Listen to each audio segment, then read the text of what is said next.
Nadhani sisi kama wachezaji hatuwazi hiyo kitu, na nadhani tumefikiria kupambana zaidi. Nadhani mechi ya kesho wachezaji wote tunajua umuhimu wa hiyo mechi ya kesho.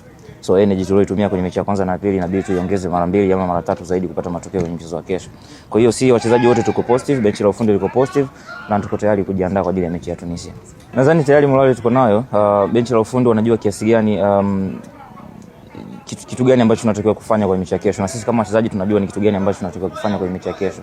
Kwa hiyo maandalizi tuliyofanya nadhani kwa upande wetu yanatosha kuelekea kwenye mchezo wa kesho. Tunaheshimu Tunisia, wako na timu nzuri, lakini sisi lazima tuhakikishe tunapata matokeo. Hatuna kitu cha kupoteza kwa sababu ni mechi ya mwisho kwenye group.